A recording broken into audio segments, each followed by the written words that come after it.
presentation of the 7th Annual Women's Rights Prize, honoring courageous individuals and groups who have made significant contributions to human rights that advance the rights of women and girls around the world.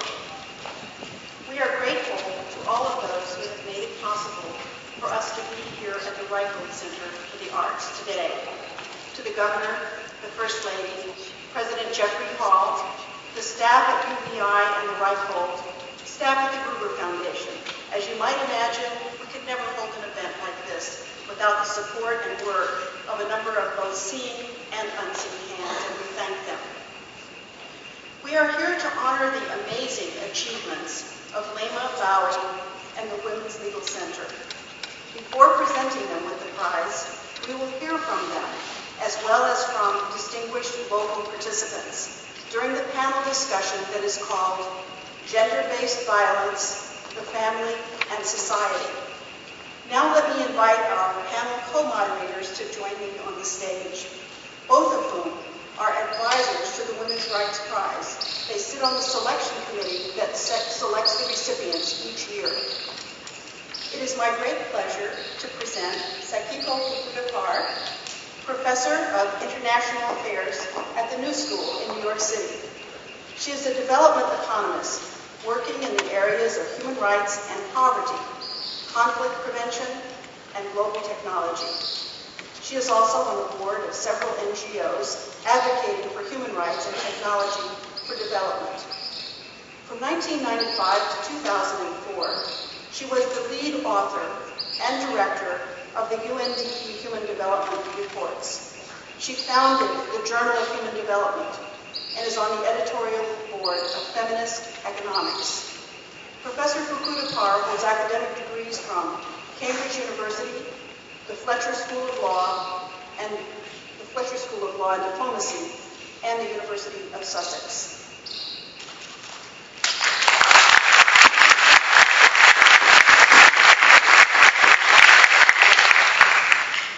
Our second moderator is Thandabantu Nhlapo, Deputy Vice Chancellor at the University of Cape Town.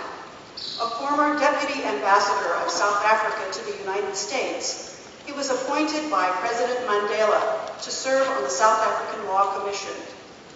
As chair of the Project Committee on Customary Law, Professor Nhlapo was instrumental in the passage of significant legislation in family law and in the empowerment of women and children, including securing legal recognition for marriages concluded under Indigenous law. He is the author of 2 books and has written and spoken extensively on issues of women's rights in family law and of cultural diversity under the South African Constitution. Professor Nhlapo.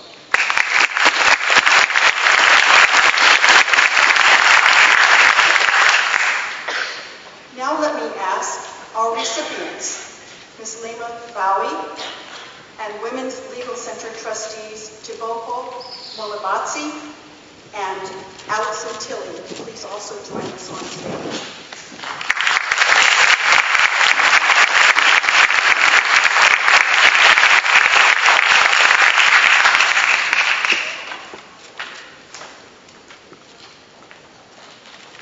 Thank you. I will now turn the program over to our moderators.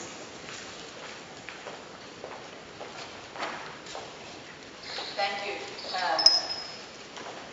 Thank you very much, Pat.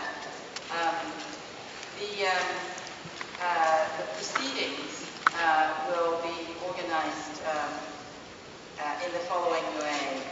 We will first hear from the 2 award recipients. Each will present their work, and then we will have a discussion, including some questions from the audience if we have time. And then we will have a second portion of this discussion, this ceremony, and we will have a panel discussion that will include 3 judges from Virgin Islands. and we will be introducing them later at when that portion of the proceedings take place.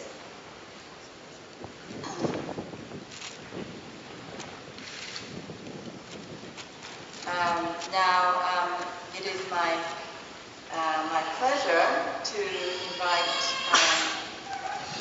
Teboho, Molebatsi, and Alison Tilley to speak about the work of the Women's Legal Center. Thank you.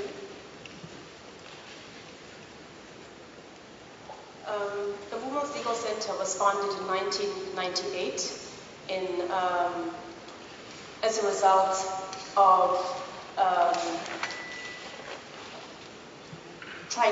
looking at the implementation of our Section 9 of the Equality Clause in our newly established Constitution.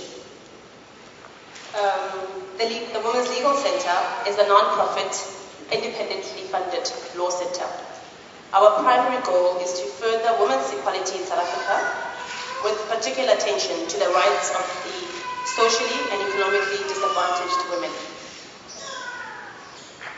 The Women's Legal Center has a vision of women in South Africa living free from violence, in safe housing, free to own their own share of property, empowered to ensure their own reproductive and health rights, and able to work in a safe and equal environment. We seek to achieve our goals through litigation, and we also approach a parallel strategy of advocacy and training. We work in 5 key areas, strategic areas, and perhaps I think today we'll just focus on just 1 or 2 of them. But one is freedom from violence. We take up cases that improve the access of women and girl children to state protection from gender-based violence, particularly rape and domestic violence, and increase protection of girl children from abuse in schools.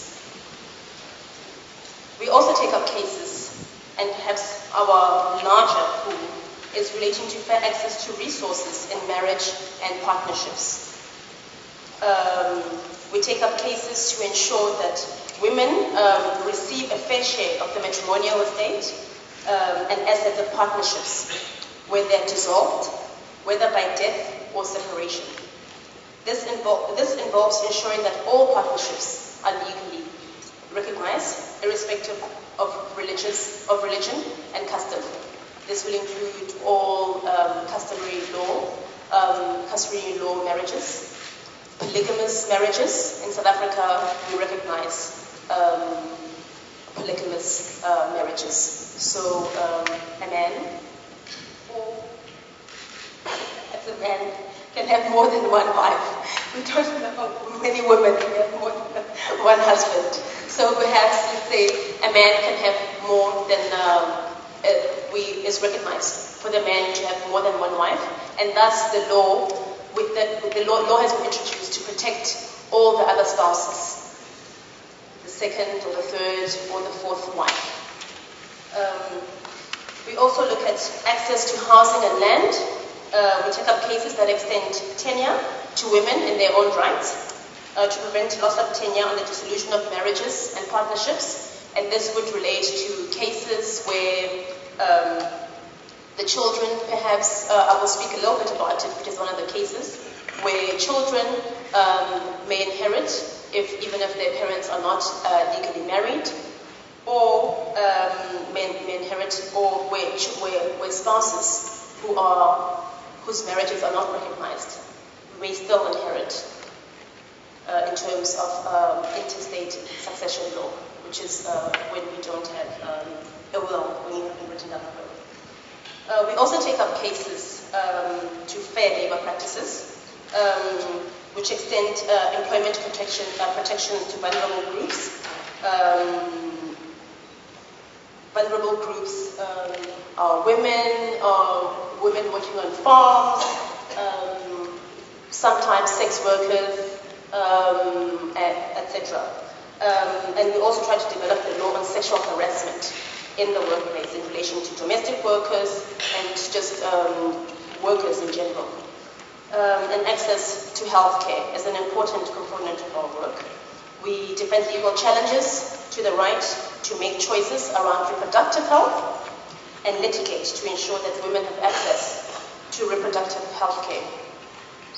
We take cases related to women's access to healthcare and intersection between HIV/AIDS and our other strategic focus areas. The Women's Legal Center, we offer free legal advice to women, either assisting them ourselves or referring them to the relevant body or other NGOs or even the state in whatever areas focus area. We provide legal opinions, draft and make submissions to Parliament, often at the invitation of the state. And we present workshops and draft legislation, regulations, and policies.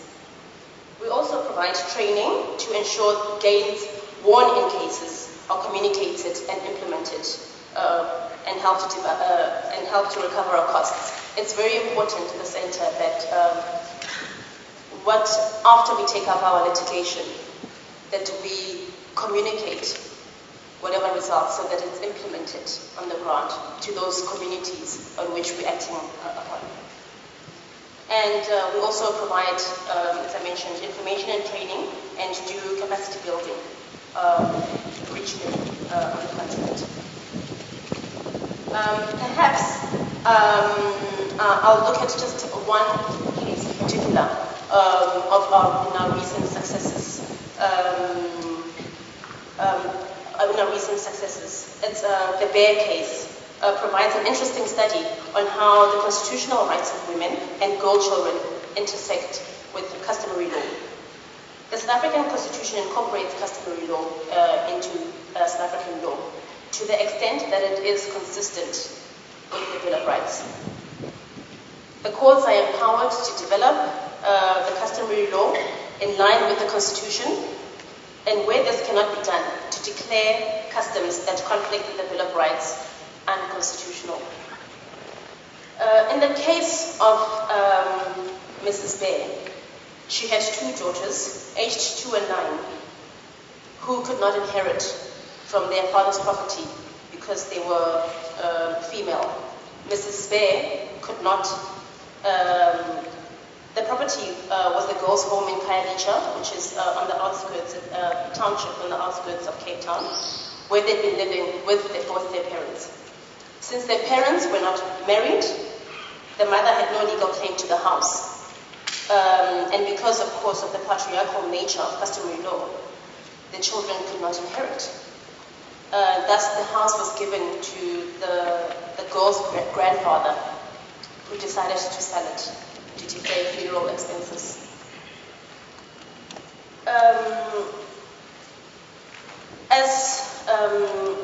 This was in the early 2000s, we still had an old act called the Black Administration Act of 1927, which is really apartheid legislation. And in terms of that particular provision, Section 23 provided that daughters could not inherit their father's estate if he died intestate without a will. And of course, the African customary law of patriarchy dictates that only a male who's related to the deceased can qualify as an intestate heir, and looks at the eldest male descendant of the deceased first. In this instance, it was the girl's grandfather who did not have the girl's interests at heart.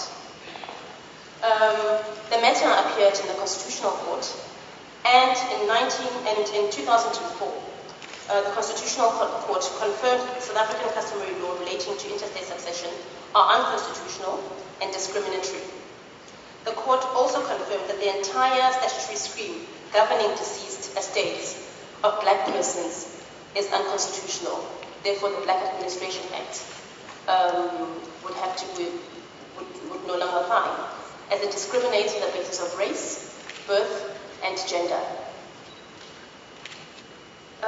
In essence, I think that this decision means that women and girl children, illegitimate children, and children other than the oldest male can inherit from their parents' estate, regardless of the nature of their parents' relationship. It also brings an end to discrimination against these groups on the basis of sex, race, gender, social origin, and birth. In 2009, about some 5 years after the judgment, the legislature passed the Reform of Customary Succession Act, which regulates the rules of succession and customary law and aligns with the requirements set up by the Constitutional Court in the Bear case. So I think that this sort of ties up. This is a good example of how we use how the use of the rights-based approach and impact litigation can amend laws and policies for the benefit of women and girl children, particularly when there is a conflict with custom. I think that perhaps just for you to understand the context in which our center operates, I should just tell you a little bit about our country so that you can understand how the context in which we operate, rather than just tell you more about our cases.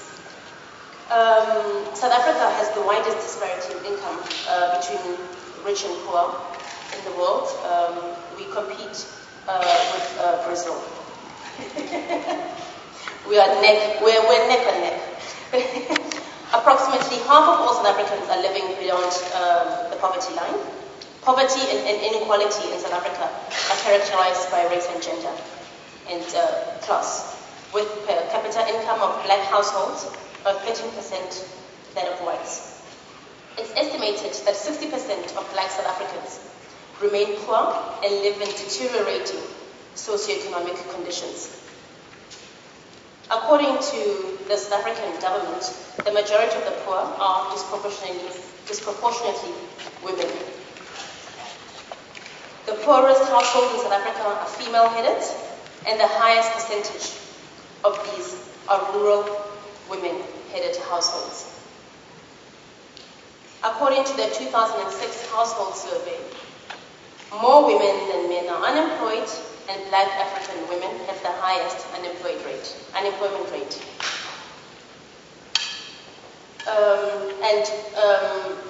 When women are employed, they earn less than men do.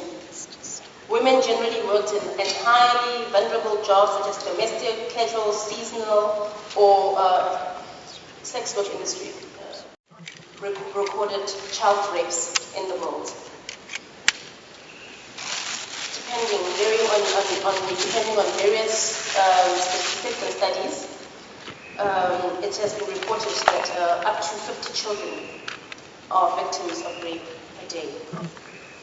The South African Human Rights Commission concluded after hearings on schools-based violence in 2006 that schools were the most likely places where children will become victims of crime, including of sexual violence. So when you take your child to school where you think that they are under a protected environment, that is where they are more likely to experience and be exposed to such assault and violence. So I think that women in South Africa, and particularly black women, are still at the bottom of the ladder as far as access to resources, employment, bodily integrity, land, and the right to be free from violence is concerned. Hence, I think that it is important, as you can see, the importance of our work at the Women's Legal Center, that we try and at least use our try and use the rights within our constitution to try and improve the women's life, women's lives. Thank you.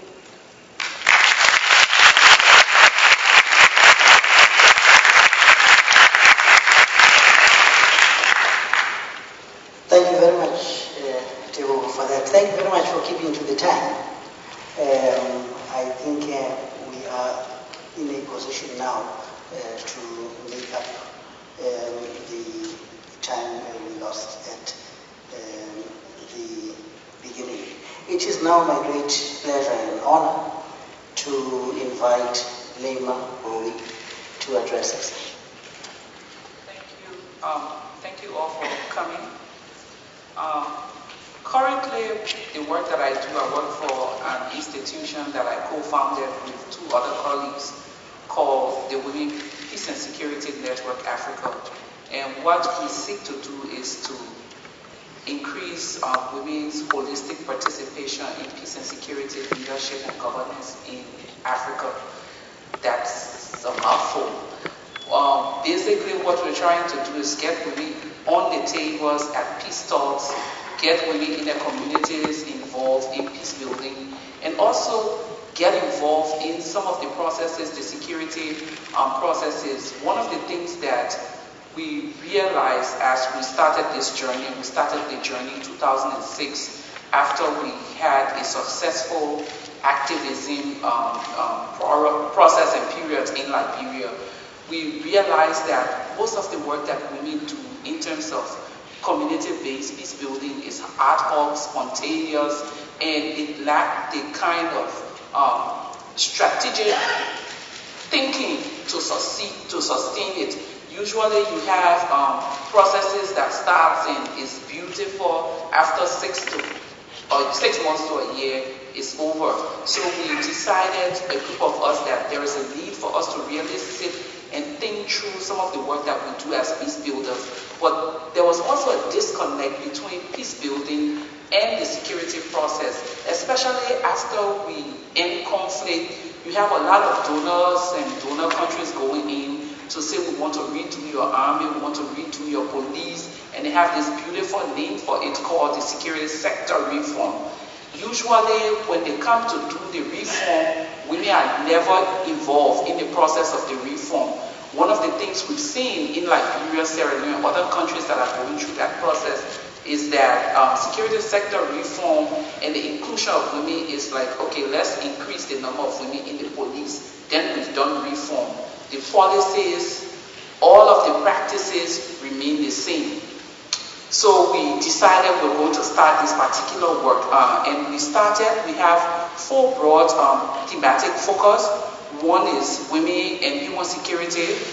The second one is Rural Women Peace Initiative. The third is our Peace Generations program, and that is we're trying to build a bridge between our generation and the young people generation, so that when I retire, I can have a young woman at the back working for peace and security. And then the last one is women and natural resource management.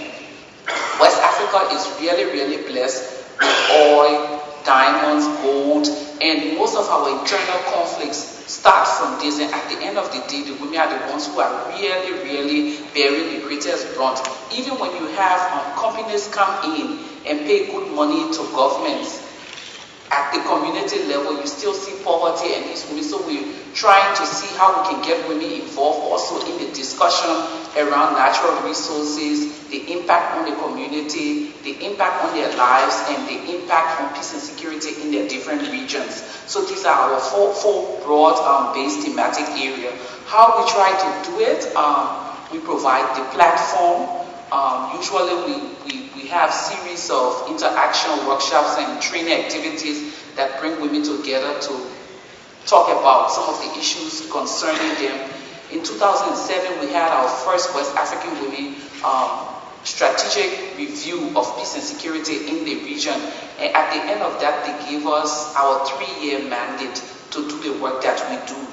We also have as part of the work that we do, we find ourselves doing a lot of advocacy, policy advocacy on some of the international instruments like the UN Security Council Resolution 1325 on women, peace and security, the new one, the UN Security Council Resolution 1820. More and more as we work, we get a lot of people coming to us and saying, how can we engage with these instruments, these international instruments? Currently, we work on 3 big projects. As part of our security, women and human security project, we're doing a security sector reform process in Liberia and Sierra Leone. Why Liberia and Sierra Leone? We wanted to do a comparative analysis of the work in these 2 countries. Liberia, after conflict, the U.S. government went in and said, we'll do your army. The UN came in and said, we'll do your police and paramilitary. Sierra Leone, the British government went in and said, we'll do everything for you. So we thought, okay, let's look at the impact of these two processes on these two countries, how the British are doing it, how the Americans are doing it, and what impact it's having on the lives of women. Over the last 2 years, it's been an interesting journey because we've really uncovered a lot of things. One, we realized that the whole thing of the army restructuring in Liberia, typical of, unfortunately, I'm sitting somewhere in America, but typical of the functionings, and hopefully this new government in America is going to do business differently, but we had a private security company going into Liberia to do the military. So obviously they went in there with the carbon notion, women are not supposed to be a part of this process, so it's almost like a no-go area for civil society and for women's groups. The police have done extremely well in terms of incorporating the ideas of women, so we're doing that. When we went to Sierra Leone, interesting findings. Whilst the British was doing this good work and they have all of these beautiful things on paper in Britain about women's engagement in the sector, the Sierra Leonean women in the security sector was not allowed to form an association where they could come together as a group to have discussion. After a series of engagement with the government, they agreed, and today in Sierra Leone they have the first Women in Security Sector Association. But beyond that, when we started working, there was not a single woman brigadier in the Sierra Leonean army. After 1 year of engaging with the Defense Ministry, they promoted the first woman brigadier in the army. So we see that as a big success of our work. In Liberia also, we're doing a project called the Young Girls Leadership Dialogue Project. After 14 years of war, we still have some of the social issues impacting our communities, and we still have a lot of the young people engaging in different kinds of activities. So we decided, let's go in there and let's try to do some leadership skills. It was like a skill building, it was like a test for us. But we started, and our president was watching us very closely to see how much work we were doing, how far these girls were going. And it was really, or it is impressive to see that some of these girls from the rural community, as soon as we began to engage with them, already started thinking ahead of us. We want to do this for the community. So in one of our local communities, by now we have these 10 young women who came together and said we want to start a reading room for our community where girls can come together and study. We set up that reading room, the government has been involved, and we ended the first phase of that particular project in March. Then we got the president coming to us and saying, I like this project, I'm going to be your next donor. So the government gave us $40,000 to go back into 2 other communities to start doing this particular work. Last year, we instituted something we call the West African Women Policy Forum. We realized that we have great activists in our region. We have great writers and policy makers, and we have great women in government.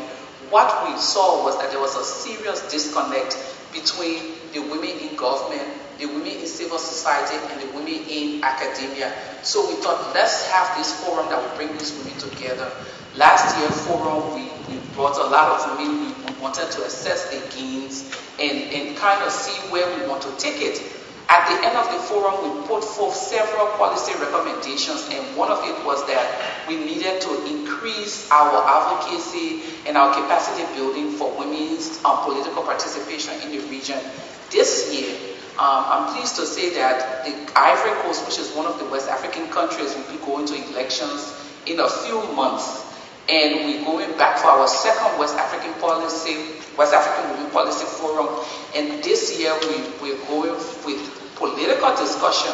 So the theme is beyond, moving beyond, our politics is now moving beyond the rhetorics of women political participation. So what we're going to do in the Ivory Coast is show support to their first female presidential candidate, and to show support to other women who are standing for elected position, to also start the discussion around building strategies for women to get elected in Nigeria next year and to get elected in Liberia in 2011.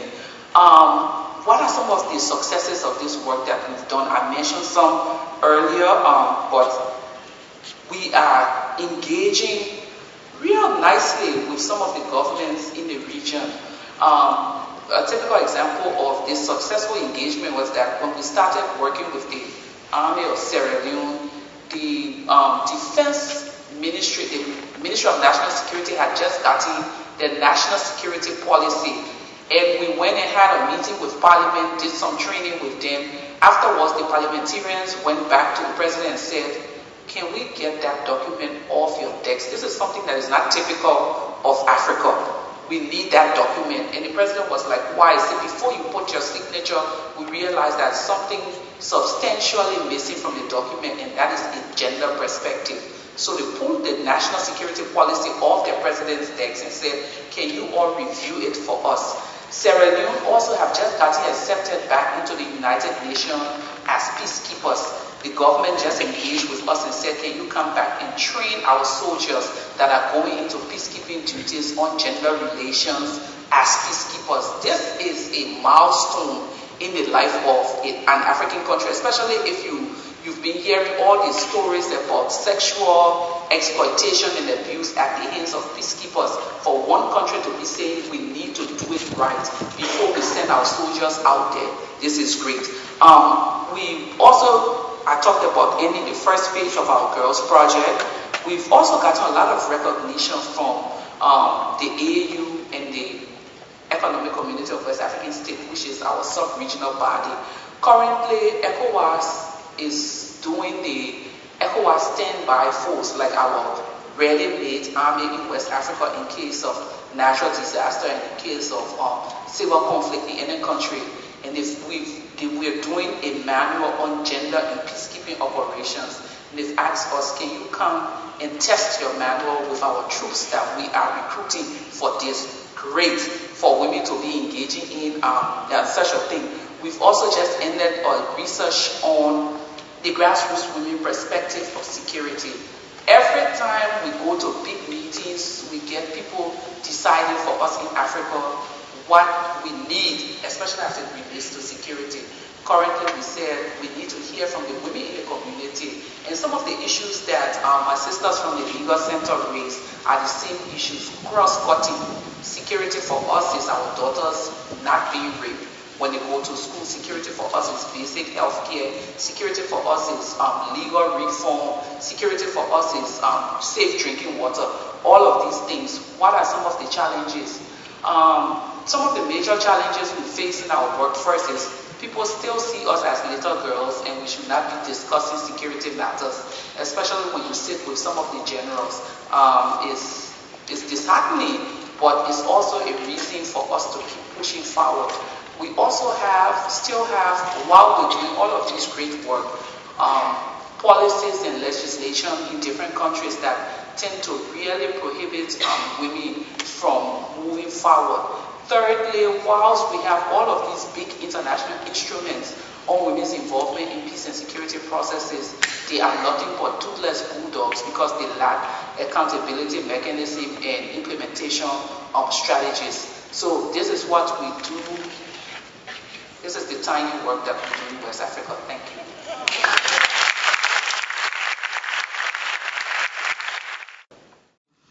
I'd like to start with a question that relates to, in a sense, the common element in all of these societies, Virgin Islands, South Africa, and Liberia, which is that they are all multiracial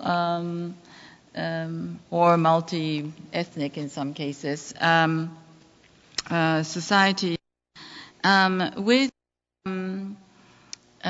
different needs and nature, but nonetheless poverty.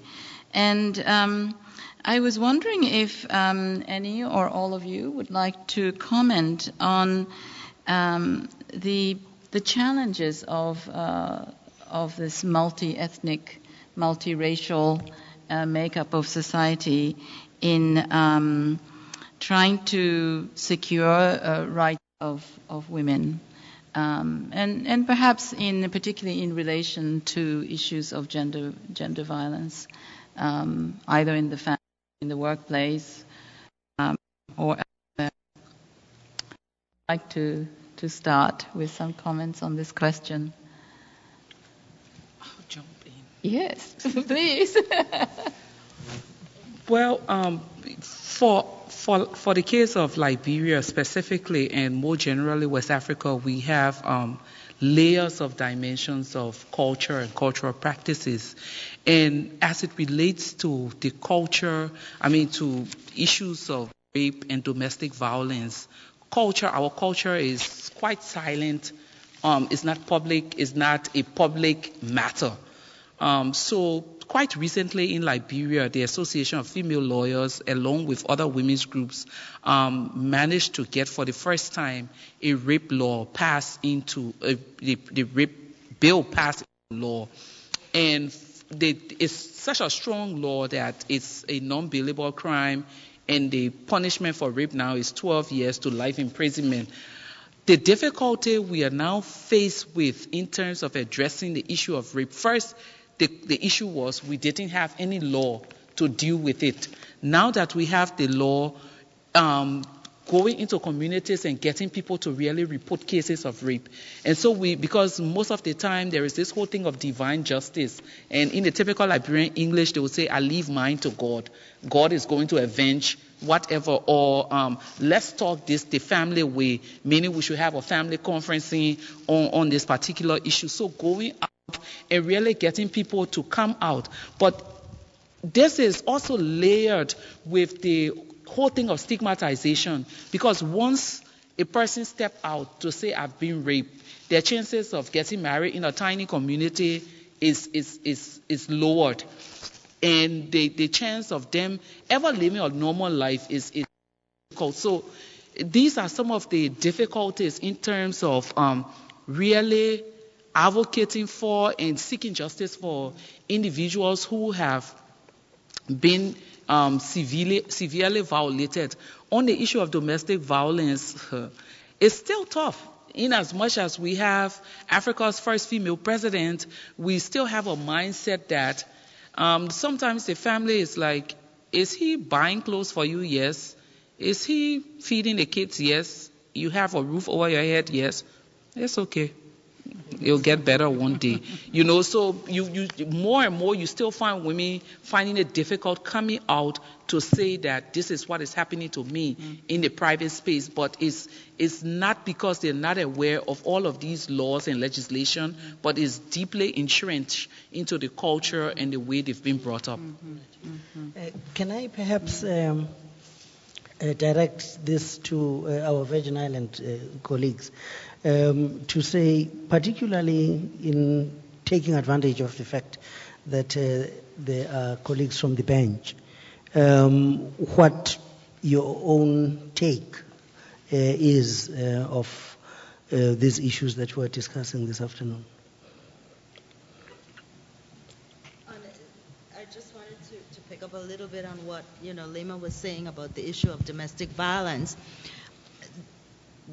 The fact that, yes, he is paying the bills, yes, he is providing, that has to some extent kept some women from coming to court and getting an order of protection. But one of the things with our orders of protection is that it does allow us to also put in place provisions for the support of the children, provisions for visitation with the children. And so that has provided women with some comfort.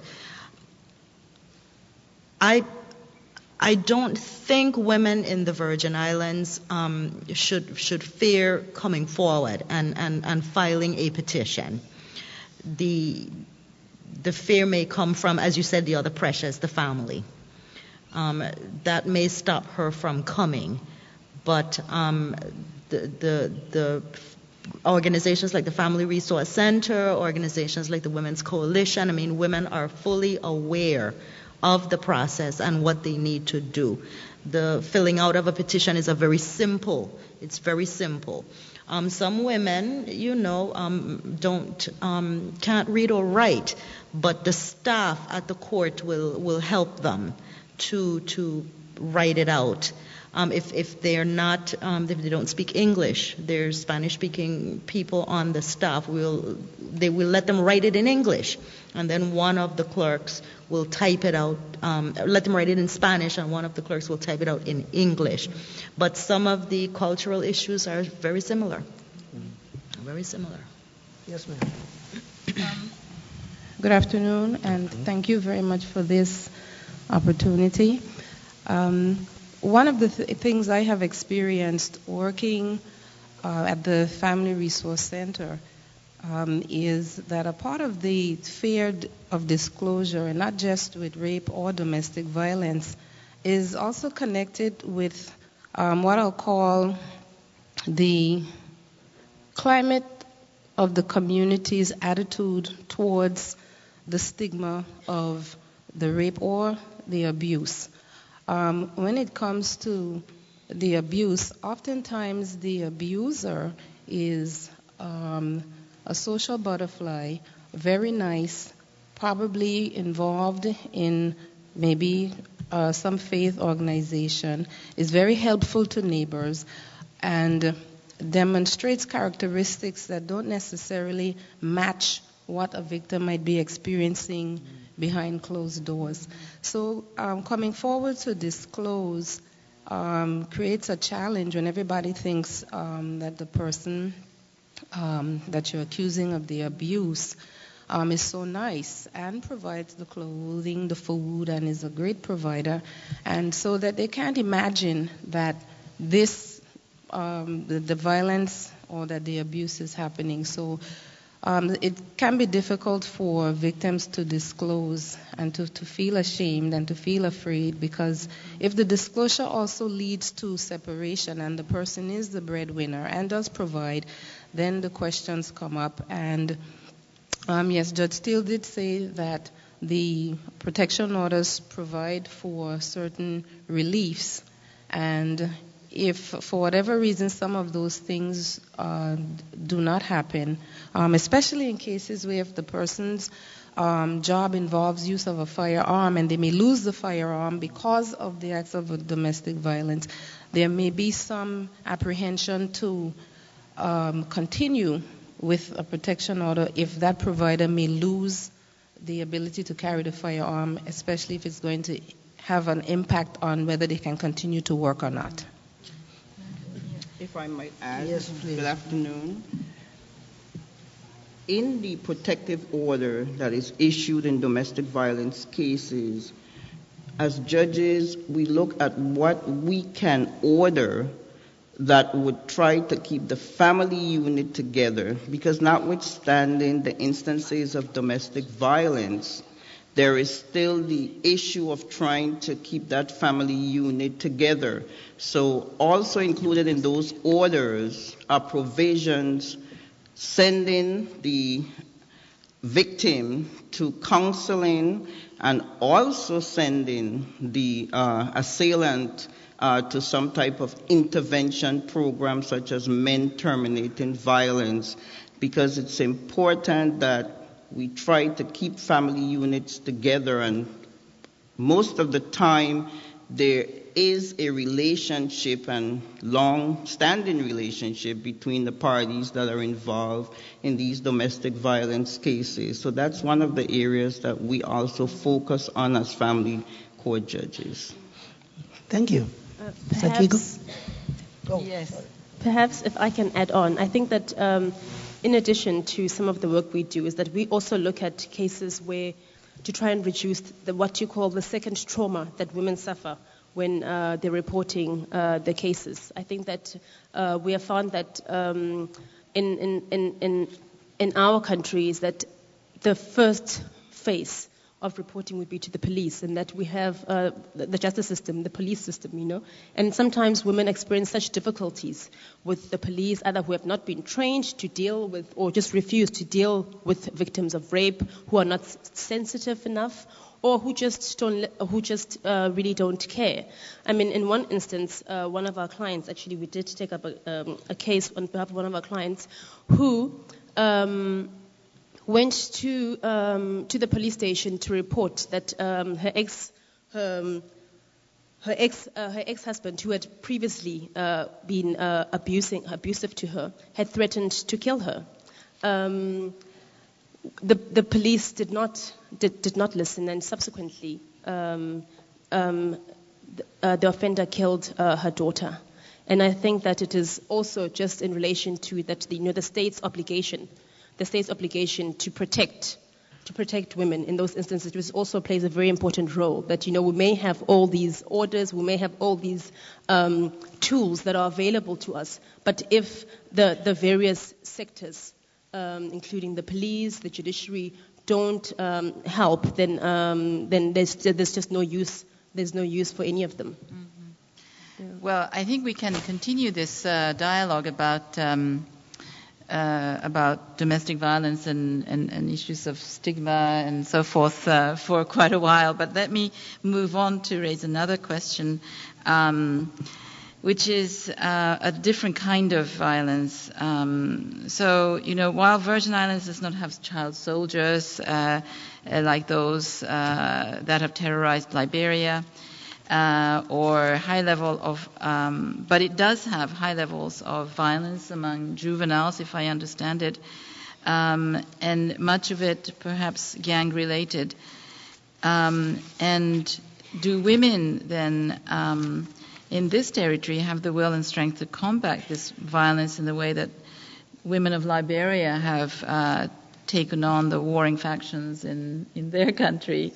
What are some of the movements that are taking place here and initiatives amongst women's groups? If I may respond, we are beginning to see instances of gang violence here in our communities, but more than instances of gang violence, I would say we have more instances of turf violence, where our juveniles seem to think for some strange reason that they own the turf on which they live, and so they have a right to decide who may or may not come to that particular location.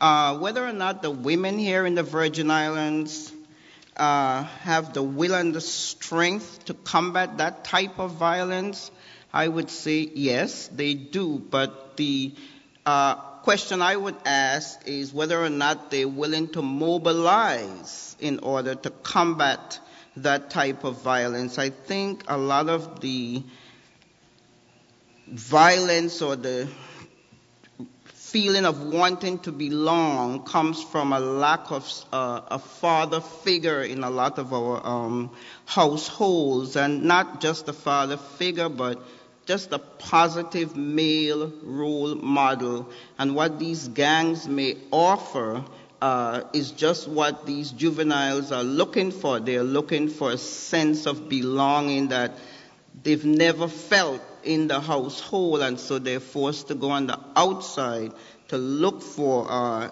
that type of sense of feeling of belonging. It's important that we realize that even in the household where there might be two parents, the juveniles observe and witness violence. So it's not just a lack of having a father figure in the household, it's also even when there is a male in that household, they witness the violence within the household. As I tell parents so often in the courtroom, that they are the first role models for these children, and children will in fact imitate and emulate what they see. They look at your conduct before they listen to your conversation, and they will definitely practice what they see more or long before they look at or listen to what you're preaching. So it's very important that whether it's a one-parent home or a two-parent home, the issues sometimes are still the same. as it concerns violence, that is. Thank you very much. We would like to mix this up by taking some of the questions from the audience. And I have in front of me here what we consider to be perhaps matched or related questions, so we'll ask them together. Does religion play a positive or negative role in the securing of women's rights? And the other is, what role do the churches play in issues of domestic violence in your country? That is, one is a general one, which says, does religion play a positive or a negative role in the securing of women's rights in general? And the other is more about domestic violence, asking what role the churches play in issues of domestic violence in your country. Please. Any? I'll tackle the second one. There was a study that was done many years ago about the churches in Liberia, domestic violence as it relates to people within different religious church-based groups. And what it showed was that women in the churches, especially wives of ministers, were the most abused. And the more I talk to people of faith in Liberia, outside and in different parts of the world, it's like a cross-cutting theme that the violence that is experienced in churches, in church communities, is higher. Or someone will say, someone in New York said to me, that is the birthplace of domestic violence. And people try to justify by all of these different biblical voices that the women should learn in silence, that the women should do this, that the women should do that.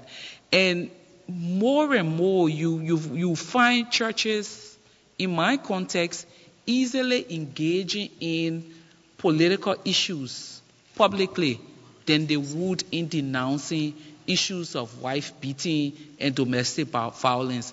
2 years ago, there was a case in point where this girl had been repeatedly beaten, and she kept going back to the priest of this Catholic church to say, I'm being abused, and if we don't do something, I will get killed. The church called a 3-day fast, and she and her husband were encouraged to take part in this fast and prayer with the hope that things would get better. The fast ended, and that weekend he killed her and killed himself. So when the honorable judge was talking about, we try our best to keep the family together, my eyeballs kept going like, even at the detriment of my life, hell no, I'm running. I'll see if I could maybe touch on both. In terms of religion's role, I think some of what Leymah shared, some of the comments I've heard from victims who are involved in faith communities, they have in instances shared that they didn't feel like they got quite the response they wanted when they went to their faith, their church, for help or guidance. And I think that, that could really be like a heavy conversation. I think what we see in the community is maybe not so much of the strong involvement of faith communities. Sometimes they seem to kind of stick to the communities they're in, and I think what the community would like to see more of is a coming together of the faith organizations to address some of these issues and to actually speak out against them, because even in reading scripture, you have to read all of the passages and maybe not just one passage, the passages that come before and after the particular selected passage, but and to find where scripture doesn't speak about hurting so much as it does speak about healing and helping widows and children. And I think what people would like to see happen is more of attention and speaking to these instances of domestic violence in homes and relationships, and not feel stuck because maybe society is looking at the churches and the faith organizations on some high level, and that they shouldn't be people and they shouldn't have issues and challenges, and so they suffer in silence. I'll say, and just not to be biased, but at an organization like Family Resource Center, in providing counseling, we try to address the needs of persons who would like to have faith and scripture involved in their counseling, because it's very important to them.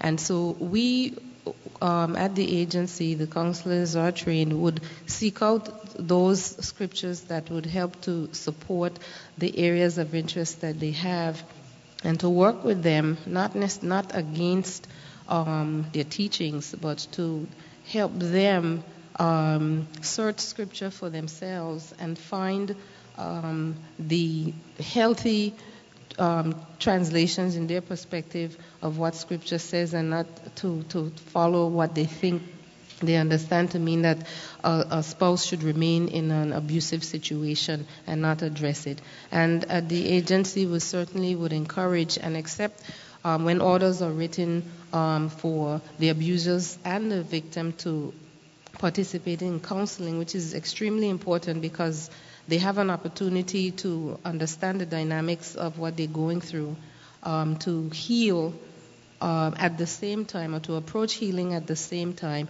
And if the violence is to a point where that victim expresses fear, that they're uncertain of their safety, the agency would encourage them to seek safety in the safe house. They wouldn't be encouraged to remain. They're certainly not encouraged to abandon the marriage relationship, but until it gets to a point where they can address the violence, there really is no marriage.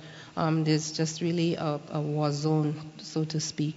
And so we would try to address the needs as disclosed by the victim, while using the skill of the trained counselors to help them see what options they have to stay safe, to be able to continue to take care of their children, and at a point where they can address the marriage after dealing with the violence, then they would also have an opportunity to look at that.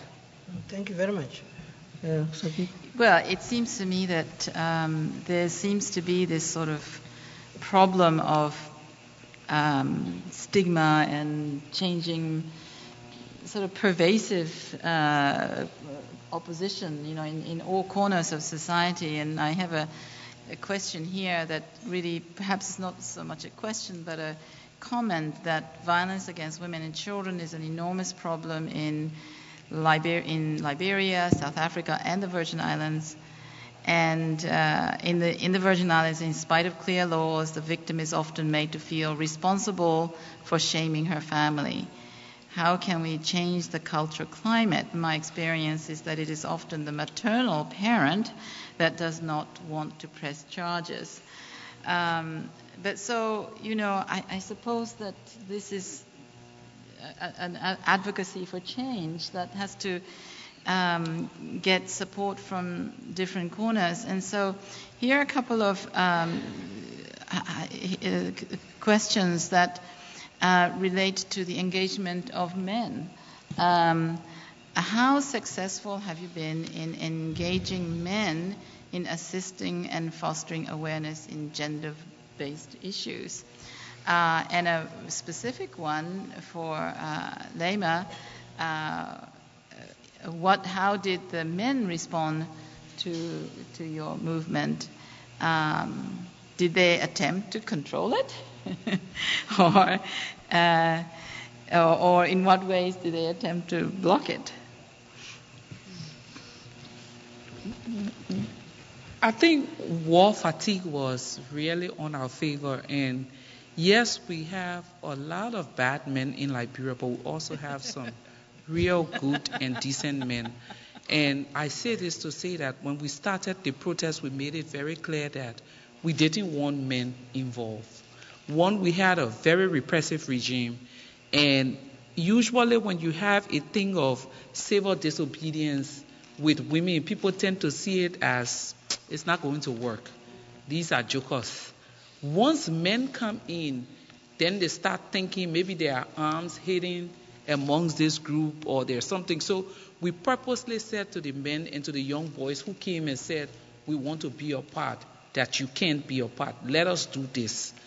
But more and more, every day as we sat, we got men to come and be of assistance. In 2003, funding was a difficult thing. And the wife of our ambassador here, Mrs. Bounds, and us sat down to talk about what we needed to do. And all of a sudden, this grand idea of a peace festival came up. And she was like the architect of that peace festival. But it was also amazing to see how the ambassador danced to the tune of his wife, and by extension, the tune of the women, in terms of helping to build the stage. And there were other men like my father and some of the women involved, husbands came, but they were the ones who really put a lot of hard work into some of the things that we could not do. In private, the Archbishop of the Catholic Church was there advising us by telephone on a daily basis on what he thought, because he was a big advocate and he was one of those who had really been speaking out against some of the issues in our country. So we honestly had some group of real good men.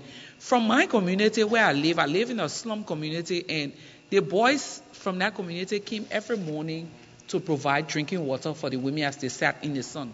So they would come, and as we ran out of water, they brought water.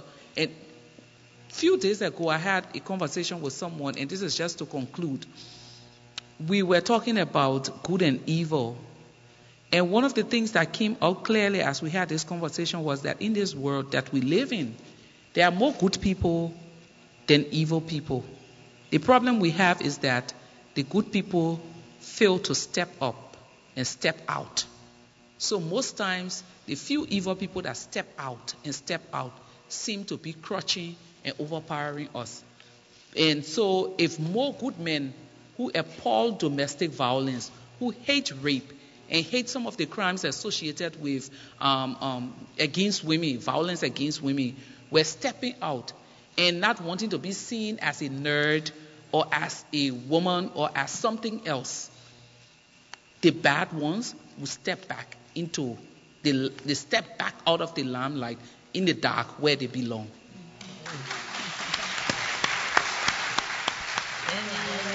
Any other comments on this role of women, role of men? Yes, Well, I don't think that we are doing enough to help men. And I think we really need to provide a lot more services, counseling, therapy to, redirect that behavior. On St. Croix, we only have one organization that the court refers them to, and in St. Thomas, it's probably just one organization that the court refers the batterer to. But I think that we really need to do a lot more. But interestingly enough, I know on St. Croix, men are coming out and filing petitions for protection too. Because, just as women are being abused, there are some men that are being abused too. Yeah. So it was a, slightly interesting change that we've seen of late. Men are really filing petitions, lots of petitions. in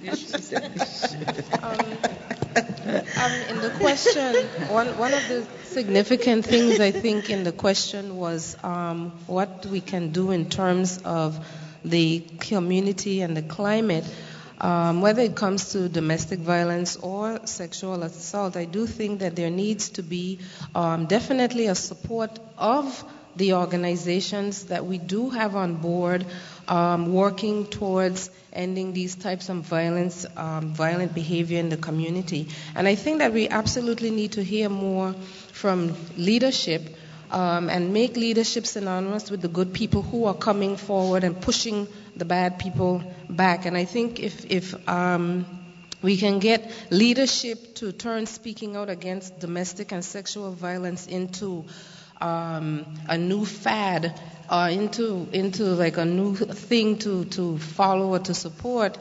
And again, I say leadership in support of speaking out against violence, not particularly supporting an organization or an idea, but speaking out against these prominent violent behaviors, just like we hear some talk about the other types of violence with gun violence, but to stop being afraid of the stigma and to support organizations that work to end domestic and sexual violence, and to participate in all of the different little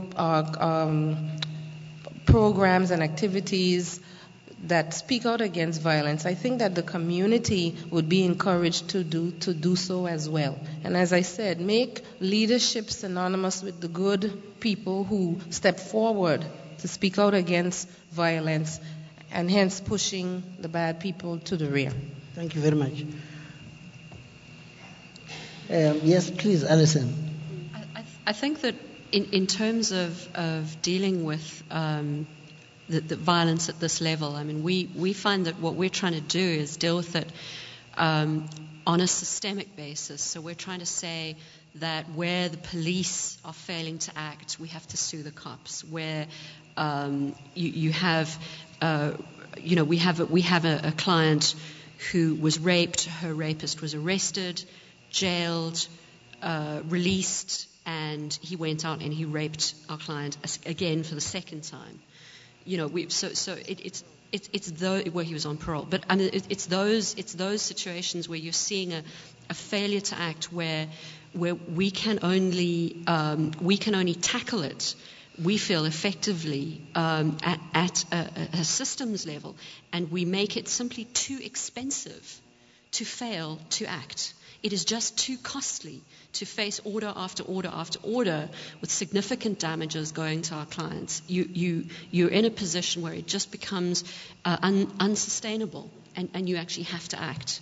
So that I think is really one of our responses, and I think we have been on occasion. Really, I think the faith-based sector in South Africa has become less and less organized over the last 10 or 15 years. It's gone from being extraordinarily organized during the anti-apartheid movement times to now to the point where it's very difficult to see what the role is that faith-based organizations are playing in combating this kind of the scourge. And I mean, it's certainly one of the things that we've been disappointed in, that we haven't seen more support. Not necessarily monetary support, but moral support for both our clients and for this kind of work in South Africa. Thank you very much. Ladies and gentlemen, we are getting to the final parts of this, and I thought perhaps a question from the audience would wrap this up nicely, because it really covers everybody on this panel. It's a question about research.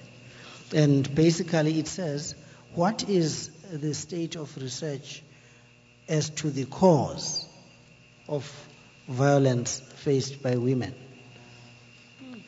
Any takers, please? The questioner really wants to find out if in our countries we are engaged with trying to find the causes as opposed to the good work we do in treating the effects or the consequences of violence. Anybody? Thomas? I believe your question is directed to the cause of the domestic violence. Cause of violence, yes, the causes. Why do men beat women? Well, where do I begin? It's, first of all, it seems as though it's a vicious cycle. For example, in most instances, at least in the domestic violence cases that I see so often, the women are usually the ones who file first of all. Less than 1% of men file domestic violence complaints, at least in the St. Thomas St. John district. As to the cause of the domestic violence, I think it has to do with, as we heard so much earlier, the issue of empowerment and whether or not women feel empowered. Women go into relationships for various reasons, and what I have found, at least in the family court, is that most of the time women come in feeling as though they're victims, they're less than, and so they allow that feeling to perpetuate, and the man, usually the partner they have chosen, is one who feels, unfortunately, that he in fact is in charge and that it's not a partnership. And so if the woman does not behave or do as she is told, invariably we see the man striking the woman. But most of the time, I started by saying it's a vicious cycle, because most of the time that's what they have seen. Just today, in discussing some of these issues with my law clerks, one law clerk talked of an incident where a 10-year-old told his mother that he was going to beat her the way he saw his father beat her. So it's just a vicious cycle. Yes. Any other takers on the issue of the causes? I think that, reasons, in terms of research, it's various issues, it's multidimensional, and I think that one can't actually just put down and just say this is probably what causes it. They range from socioeconomic circumstances, perhaps men, I don't know, I don't want to start providing excuses for men who are engaging in domestic violence, there's poverty, I don't know why, and in terms sometimes, I think in a lot of cases, in terms of it's a power relations thing. Let me tell you of a case in South Africa. It was in the papers a few weeks ago.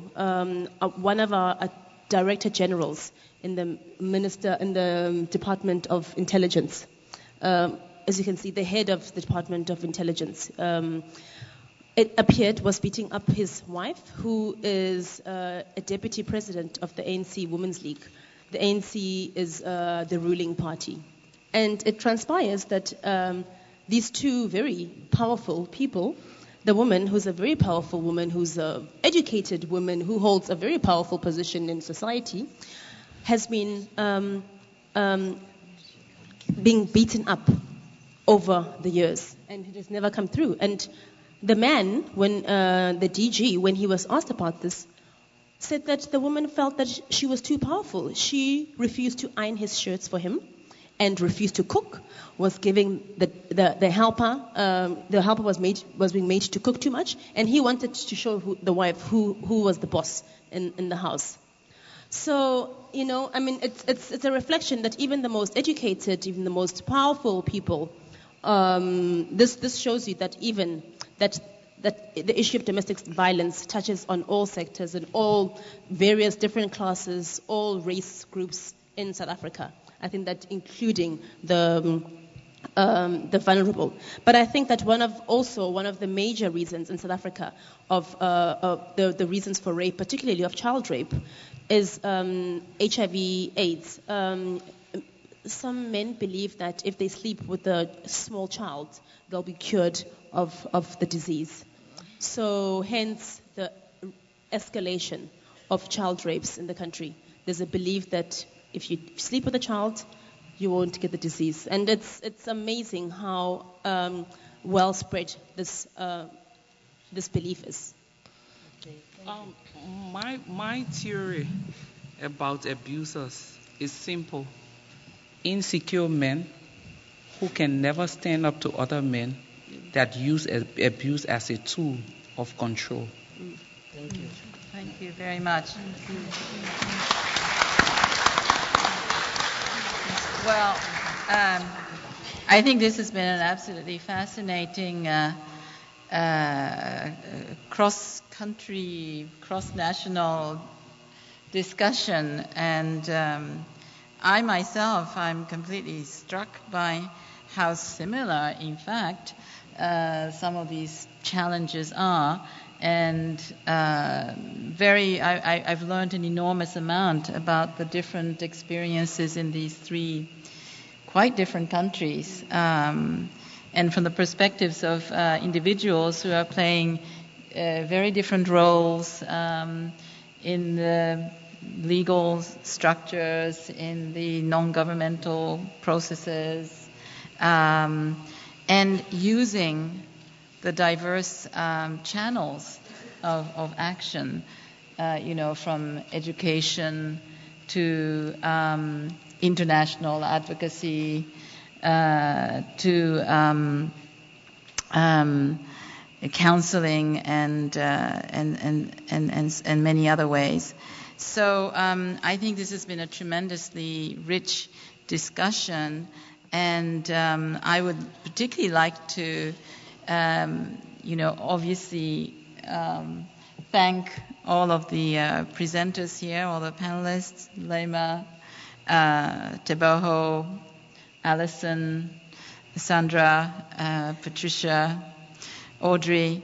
But I would also very much like to thank the audience who put up such interesting and really thought-provoking questions. And as you saw, I'm very sorry that we didn't have time to take up all of the questions that were raised. There were just too many. And that we had to, in a sense, move on to new questions before we could fully finish discussing each of the questions that were raised. So thank you very much. Thank you so much to our moderators and panel participants. We're going to ask you to remain in your seats for the next 10 minutes while we actually present the prize. But I'd like to ask you to join me in another round of applause. Thanks to Leymah Gbowee, Teboho Molebatsi, Sandra Hodge Benjamin, Patricia Steele, Audrey Thomas, Sakiko Fukuda-Parr, Thandabantu Nhlapo, and Alison Tilley. Thank you so much.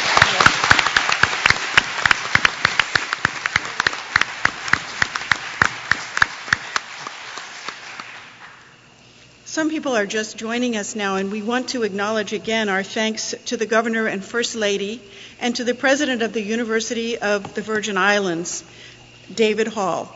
Thank you so much for all that you have done to make it possible for us to be here today to present this prize and have this fascinating panel discussion about issues that are relevant to all of us.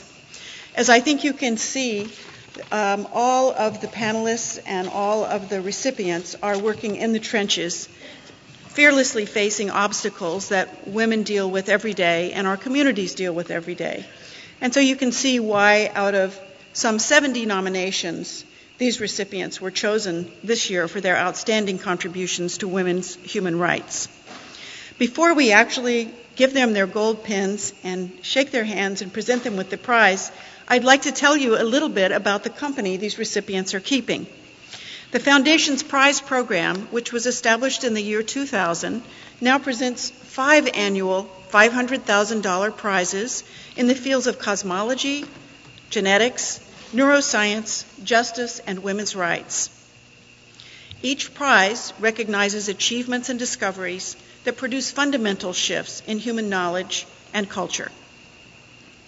In August, the Cosmology Prize was presented to Wendy Friedman, Robert Kennicott, and Jeremy Mould. In September, the Justice Prize was presented to the European Roma Rights Center and Brian Stevenson. The Neuroscience Prize was presented earlier this month to Jeffrey Hall, Michael Rosbach, and Michael Young. And just last week, the Genetics Prize was presented to Janet Rowley at the 59th annual meeting of the American Society for Human Genetics. My husband is not able to be with us here today due to health reasons, but I'd like to acknowledge his founding vision and his leadership in establishing and funding these prizes. We award the Women's Rights Prize annually to honor courageous efforts anywhere in the world to help achieve gender equality. Past laureates of this prize are Yanar Mohammed, Sapana Pradhan Mala, and Nadera Shalub Kevorkian. Pinar Ilkarajan, Women for Women's Human Rights and the Coalition for Sexual and Bodily Rights. The Unión Nacional de Mujeres Guatemaltecas, Cecilia Medina Quiroga, and Sweatshop Watch. The Women's League of Burma and the Shan Women's Action Network. Our second prize went to Sakina Yakubi and the Afghan Institute of Learning, and Sakina is here with us today. The first prize went to Navanitham Pillay and Profam Twese Hamwe. And now to the presentation of the 2009 prize. A distinguished international board of advisors has guided the selection of this year's recipients. The members of this selection committee are Sakiko Fukuda-Parr, here with us today, Geeta Rao Gupta, Pinar Ilkarajan, Aqua Kwenyehe, Cecilia Medina Quiroga, Thandabantu Nhlapo, who is also here with us today, and Sakina Yakubi, here with us. My husband Peter and I deeply appreciate the knowledge and the commitment and enthusiasm that these advisors bring to the judging process. And before I ask the recipients to come forward on the stage and receive the prize, I'd like to invite a distinguished member of our advisory board, Sakina Yakubi, to come forward with the official prize citation and make a few brief remarks about the recipients. Sakina Yakubi, who is the founder and director of the Afghan Institute for Learning, is the second recipient of the Women's Rights Prize and a current board member. Sakina.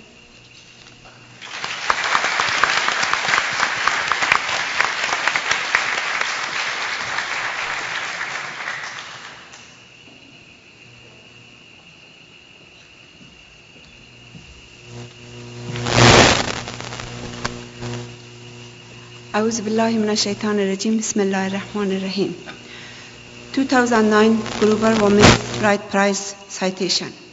The 2009 Gruber Women's Rights Prize is proudly present to Leymah Roberta Gbowee and the Women's Legal Center for two different but complementary kinds of activism. Leymah Roberta Gbowee of Liberia for helping to build peace on her homeland by mobilizing women in a resistance movement that was instrumental in finally bringing an end to the Liberian Civil War, and for continuing to promote women power in peace building, and the Women's Legal Center of South Africa for successfully challenging legal and cultural obstacles to women's rights through the courts, especially in the area of inheritance and gender-based violence, and empowering women with free legal advice and the impact of court judgments in their favor. I would like to say a few things about Leymah. When I think of Leymah, I think of her country, which was in civil war. When I think of Leymah, I remember fearless, courageous, bravest woman. When I saw her, I know you are going to all watch the movie. But when I saw her in that movie, in her activity, I admire her courageousness because it wasn't an easy task for her. But she so badly wanted peace for good causes that she and the friend that she was with, they really brought the peace in a country that was impossible. And also through that movement, she bring a first lady president in that country. And I think that is fantastic. That is wonderful. I really encourage you to really clap for her. Thank you very much.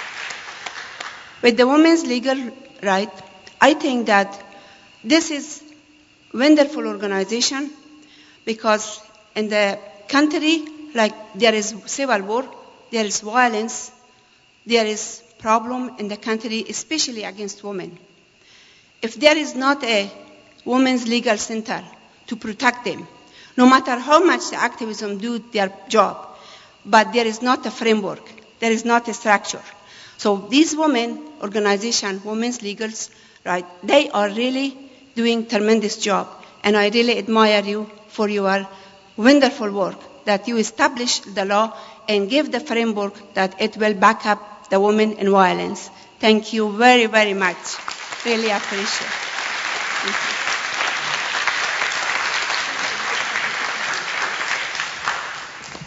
So Leymah Gbowee, Alison, Teboho, could you please come forward?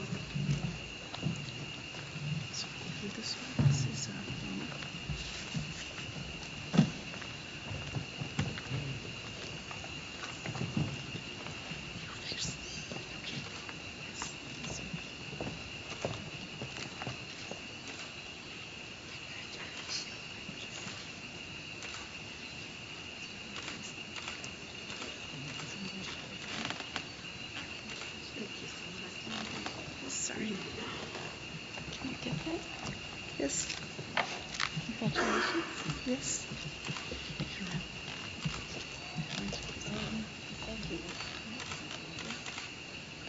Thank you.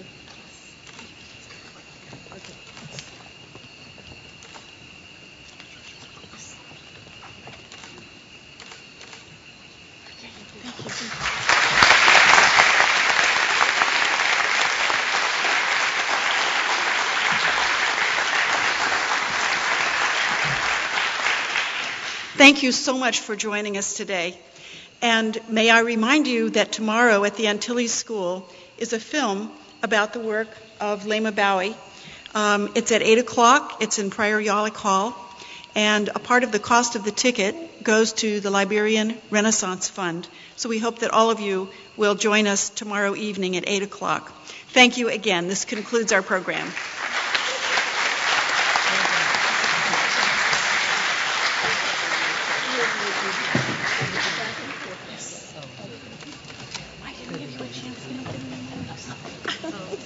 Ladies and gentlemen, I made a big mistake. Our recipients are going to say just a few words each. Very brief. Sorry.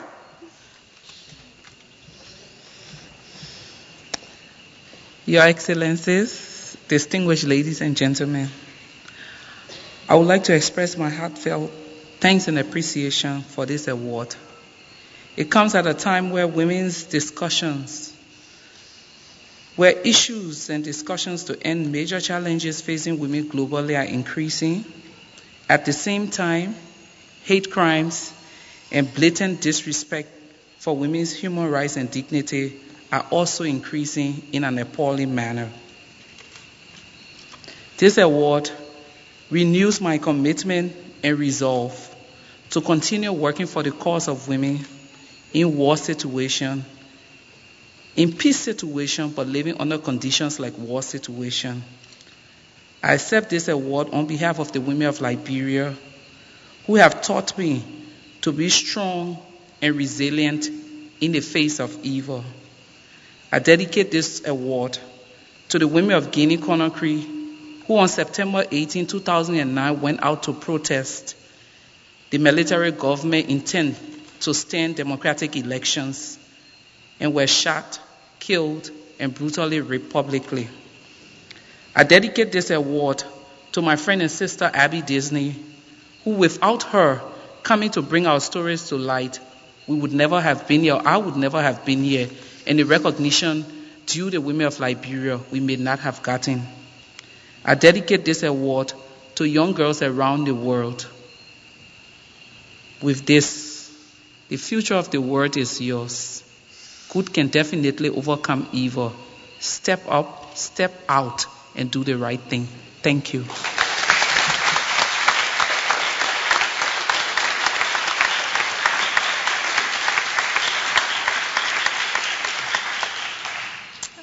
Ladies and gentlemen, Governor, Mrs. Gruber, the Foundation, honoured guests, we wish to thank you very much for this high honour. which has been placed on the Women's Legal Centre. It's a prestigious award. We greatly appreciate the acknowledgement of the work of the Centre and the contribution made by the Foundation and the international community towards the ongoing struggle for gender equality in South Africa. Without this international endorsement and support, many of the cases which have been brought and which have made a tremendous impact on women's lives in South Africa would not have been possible. On behalf of the Board of Trustees of the Women's Legal Centre, the staff of the Centre and our clients, we would like to thank you very much.